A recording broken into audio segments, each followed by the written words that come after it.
Narito naman ang iba pang balita sa Visayas sa ulat ni Nenita Hubilla.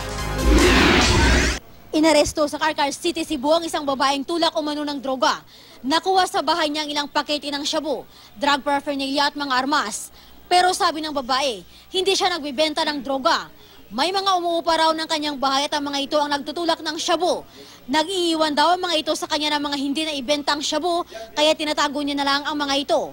Pumayag daw siya na umupa roon ang mga ito para may dagdag income siya. Hindi naman niya tinukoy kung sino ang mga nangungupahan. Posibleng matanggal sa serbisyo ang isang agent ng Philippine Drug Enforcement Agency Region 6 matapos nitong magpositibo sa 2 drug test. Naka-assign daw ang ahente sa Negros at 5 taon nang nasa serbisyo.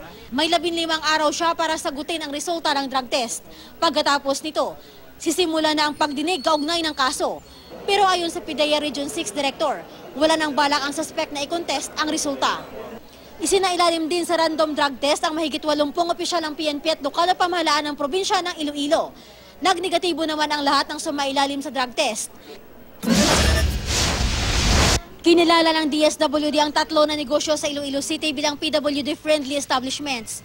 Kasama sa mga kinilala ang isang gasolinahan sa lungsod na may 4 na empleyadong may disability. Pipi at bingi ang mga ito.